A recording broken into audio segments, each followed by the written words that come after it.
100 hari. Kelamaannya. Panjang umur kalau 100 tahun.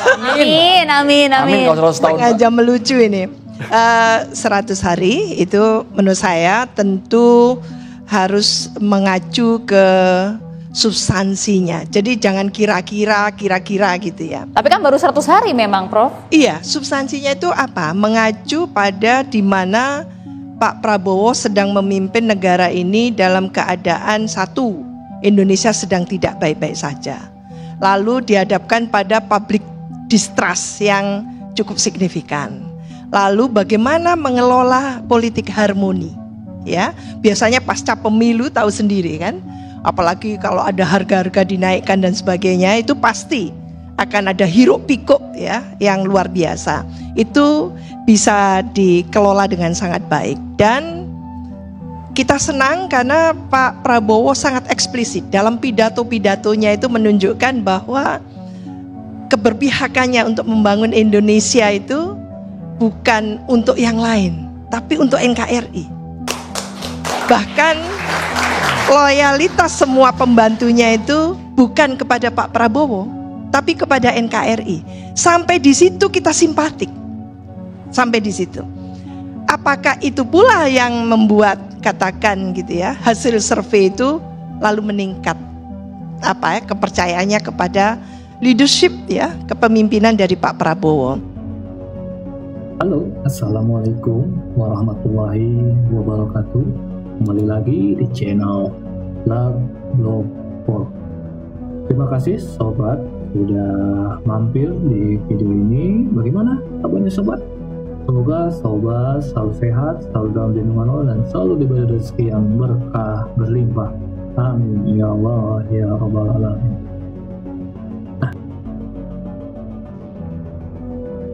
Nah, di kesempatan kali ini kita akan menyimak ya Profesor Siti Zuhro, peneliti BRIN. Dia menyanggah argumen Armando yang menilai pencapaian 100% hari pemerintah Prabowo ini tak lepas dari peran besar Jokowi.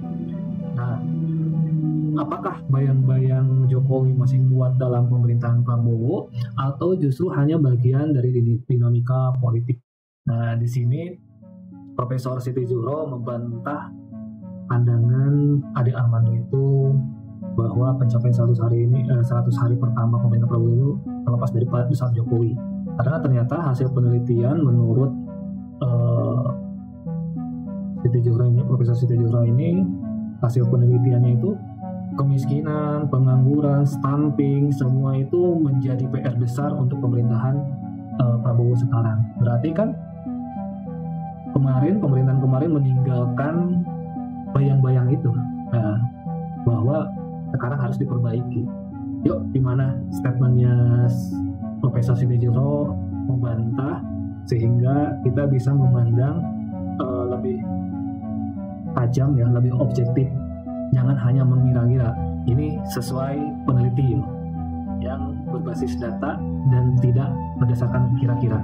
Yuk, tonton video ini. Negeri juga akan tahu kalau Anda belikan belikan barang mahal gitu ya, seperti beberapa nama terkenal yang selama ini melakukannya, itu juga bisa ketahuan ya. Karena itu sebetulnya Anda ingat nggak ada kasus di mana ada seorang pejabat Mahkamah Agung ya yang tertangkap tangan punya uang di rumahnya 1 triliun rupiah. Zarov Rikar. Cash. Zarov Rikar. Ya, Zarov ya. Ya, Richard ya. Bayangkan loh adik-adik, 1 triliun rupiah itu ada di rumah, cash. Kenapa itu? Karena dia nggak tahu mau belanjakan kemana. Kalau dia belanjakan dalam jumlah besar, itu akan ketahuan, akan dicurigai. Loh, Anda kok jadinya punya duit sebanyak ini? Gaji Anda kan cuma berapa, misalnya begitu ya.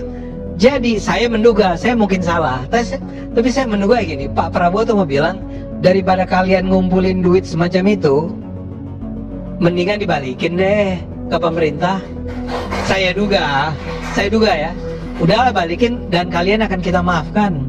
Jadi saya melihat bahwa Pak Prabowo ini punya memang kemarahan yang, bukan kemarahan, tekad yang sangat besar untuk memerangi korupsi di Indonesia. Statement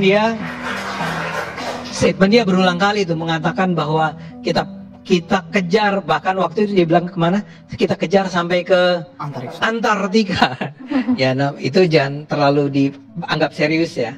Tapi Mas Adi Armando, Anda menganggap berarti pencapaian 100 hari pemerintahan Prabowo Gibran ini tak lepas dari dukungan Presiden ke-7 Republik Indonesia? Oh iya, dan saya yakin bahwa Pak Prabowo memang melanjutkan apa yang sudah dimulai oleh Pak Jokowi, dan bahkan lebih jauh dari itu. Mbak Wiwi setuju? Mbak Wiwi, komentar itu. Mbak Wiwi udah banyak catatan nih kayaknya di HP. Iya, tentu ya dalam mengevaluasi gitu ya. Kita bahasanya langsung aja ya. Evaluasi kinerja dari 100 tahun, 100 hari. 100 hari. Kelamaan ya. Panjang umur kalau 100 tahun. Amin, amin, amin. Kalau 100 tahun. Sengaja melucu ini. 100 hari itu menurut saya tentu harus mengacu ke substansinya. Jadi jangan kira-kira gitu ya. Tapi kan baru 100 hari memang, Prof. Iya, substansinya itu apa? Mengacu pada di mana Pak Prabowo sedang memimpin negara ini dalam keadaan satu, Indonesia sedang tidak baik-baik saja. Lalu dihadapkan pada public distrust yang cukup signifikan. Lalu bagaimana mengelola politik harmoni? Ya, biasanya pasca pemilu tahu sendiri kan? Apalagi kalau ada harga-harga dinaikkan dan sebagainya, itu pasti akan ada hiruk pikuk ya yang luar biasa. Itu bisa dikelola dengan sangat baik, dan kita senang karena Pak Prabowo sangat eksplisit dalam pidato-pidatonya itu menunjukkan bahwa keberpihakannya untuk membangun Indonesia itu bukan untuk yang lain, tapi untuk NKRI. Bahkan loyalitas semua pembantunya itu bukan kepada Pak Prabowo, tapi kepada NKRI. Sampai di situ kita simpatik. Sampai di situ. Apakah itu pula yang membuat katakan gitu ya, hasil survei itu lalu meningkat kepercayaannya kepada leadership ya, kepemimpinan dari Pak Prabowo. Lalu coba kita acu pada 8 program unggulannya. Astacita, mulai Astacita pertama, kedua, ketiga, sampai ke-8, itu adakah arahnya itu sudah dimulai oleh masing-masing kementerian lembaga yang dibentuk oleh Pak Prabowo ini. Jujur saya sangat ragu dengan kabinet yang sangat gemuk ini, karena ini tidak alang kepalang gemuknya ini. Apakah ini ansih kaya struktur saja, miskin fungsi, atau ini kaya struktur tapi kaya fungsi juga? Jadi arahnya ini yang kita baca sekarang ini. 100 hari itu bukan hasilnya, arahnya. Arahnya on the right track enggak? Seperti yang sudah dipidatokan oleh Pak Prabowo. Lah, wait and see kita itu sebetulnya pada komitmen gitu ya, konsistensi dan aplikasi yang dikonkretkan oleh masing-masing kementerian lembaga. Itu sebetulnya. Nah, tentu yang sangat menarik dalam keadaan seperti ini adalah mengentaskan kemiskinan. Jumlah penduduk miskin kita yang sangat signifikan jumlahnya, kalau nggak salah 9% ya. Pengangguran berapa persen, Mas? Signifikan masih ya? 5-6%, oke. Dan jumlah stunting, hampir semua daerah itu disapu oleh stunting. Ini yang menjadi pekerjaan rumahnya Pak Prabowo. Saya pelan-pelan, nanti keliru Pak Joko Widodo ya, gitu ya. Nanti itu kaplingannya Mas Ade. Ya. Jadi ini yang menjadi pekerjaan rumahnya Pak Prabowo yang menurut saya, apakah leadershipnya tadi itu yang sangat membuai gitu ya, masyarakat baik itu yang mendukung waktu pemilu maupun yang tidak mendukung waktu pemilu, sehingga hasil surveinya itu oke, memuaskan. Jadi pidatonya yang menunjukkan bahwa kita akan bangun Indonesia dengan memihaki bangsa sendiri, itu menimbulkan deburan-deburan yang sangat menyemangati. Prof Wiwi, Jujur itu. ya, tapi apakah kemudian tingkat kepuasan yang cukup tinggi tadi dipengaruhi oleh pidato seorang Prabowo yang luar Kombinasi. biasa, kemudian juga Iya. kepemimpinannya, atau justru tadi seperti disampaikan oleh Mas Ade Armando, ini karena posisi Pak Jokowi yang kemudian bersamaan Oke, dengan Pak Prabowo Joko menjamin- Widodo menurut saya ketika beliau sudah purna bakti, selesai. Dalam sejarah Indonesia tidak pernah ada presiden gitu ya yang terus-terus menerus membayang-bayangi. Jadi kalau sudah purna bakti ya sudah selesai gitu ya. Ya menurut saya sudah ini eranya Pak Prabowo. Anda tidak lihat ada bayang-bayang Jokowi di balik Prabowo? Pak Prabowo itu bukan anak kecil loh. Kenapa harus dibayang-bayangi? Jadi Pak Prabowo itu punya visi misi dan tentu program-programnya yang kalau sama persis, masa iya sih kabinetnya harus dibawa ke Hambalang, dibawa ke Magelang dengan cara-caranya sendiri yang memang punya background seperti itu. Jadi kalau saya tidak terbuai seperti itu. Oke. Memang dalam pemilu mungkin peran dari Pak Joko Widodo oke. Tapi pasca pemilu nanti dulu gitu ya. Karena bagaimanapun juga orang punya style sendiri. Dan menurut saya apa yang dihadapi oleh Pak Prabowo dengan Pak Jokowi sudah eranya beda. Ekspektasi ya, bagaimana katakan meyakinkan, menganalogikan diri Pak Prabowo dengan masyarakat luas, dengan partai-partai yang ada, sampai seperti itu, tidak harus menimbulkan guncangan-guncangan, friksi-friksi di tengah masyarakat.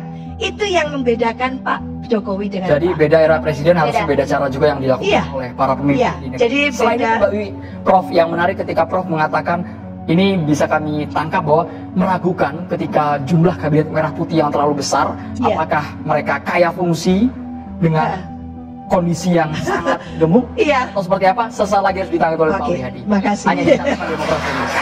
Terima kasih.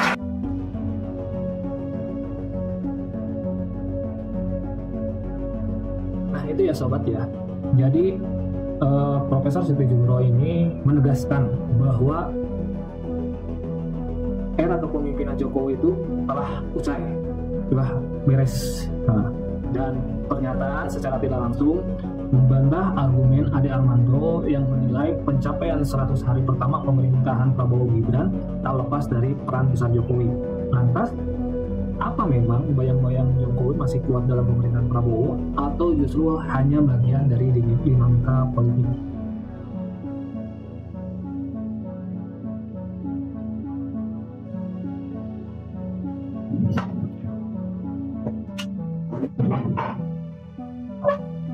Salah satu poin menarik dari perbincangan ini adalah bagaimana pemerintah Pak Prabowo ini dihadapkan pada berbagai tantangan besar, mulai ketidakpercayaan publik atau public distrust, stabilitas politik pasca pemilu, hingga ekonomi yang masih perlu diperkuat. Dalam situasi seperti ini, Profesor Siti menyoroti pentingnya komitmen dan konsistensi dalam menjalankan program-program unggulannya, terutama upaya mengentaskan kemiskinan, menekan angka stunting. Jadi ada satu hal yang menarik menurut Profesor Siti Djuhro ini dalam cara leadership Presiden Pak Prabowo ini, dia menekankan pembantu-pembantunya loyalitasnya tuh bukan kepada Pak Prabowo tapi kepada NKRI. Itu yang dinilai Profesor Siti Djuhro bahwa leadership Pak Prabowo ini sangat-sangat negarawan, sangat-sangat patut diacungi jempol ya. Nah, jadi apa yang ditinggalkan pemerintahan Jokowi yang menjadi PR pemerintahan Prabowo itu membantah argumennya Ade Armando.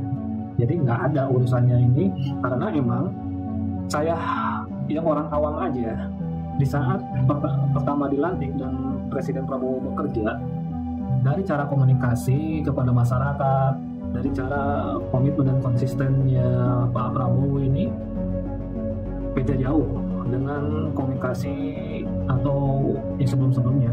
Kalau dulu setiap komunikasi itu pemerintah itu selalu memberikan argumen-argumen yang mengambang.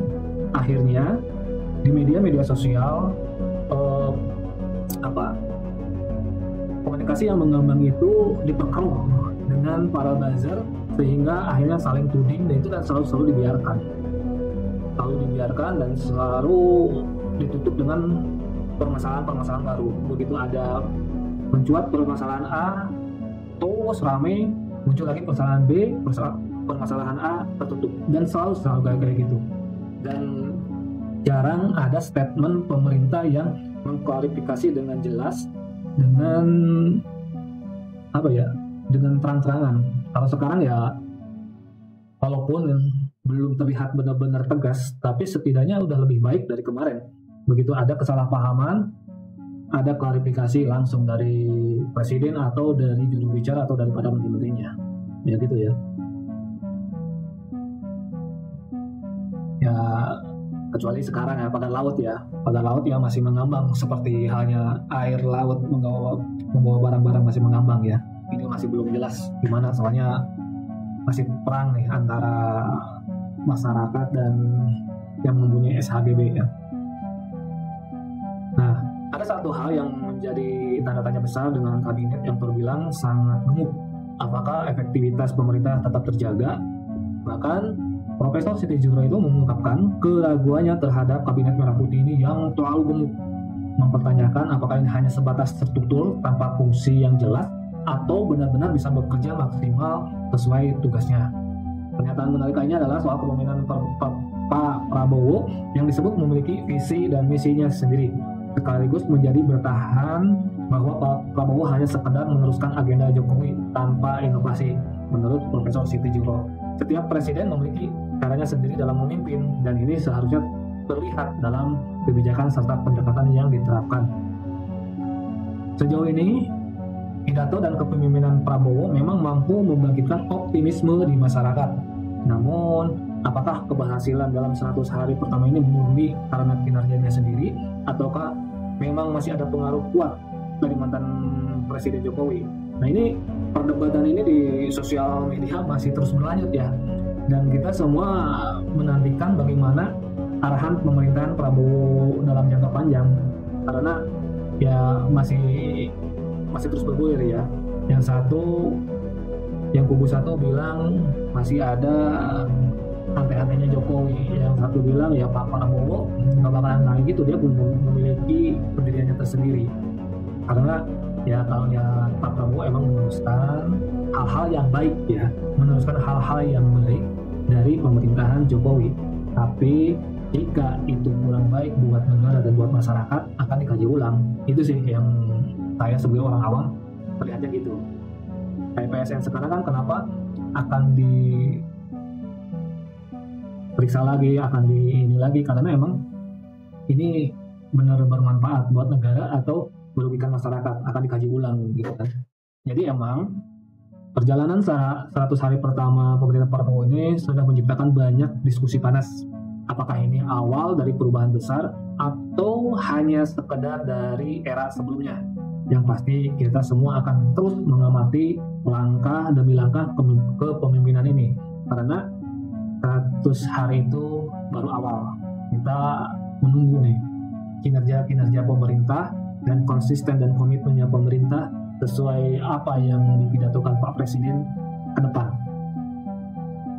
Kalau emang tidak ada bayang-bayang Jokowi, ya ketegasan Pak Prabowo, nanti kita akan lihat. Gimana tanggapan sobat semua atas penilaian Profesor Siti Zuro sebagai peneliti BRIN yang menyatakan ya Jokowi udah beres, sekarang pemerintahan Pak Prabowo. Yuk tanggapi di kolom komentar. Jangan lupa ya sobat untuk like dan share video ini. Dan buat sobat yang belum subscribe, mohon subscribe-nya supaya channel ini bisa terus berkembang. Terima kasih. Wassalamualaikum warahmatullahi wabarakatuh.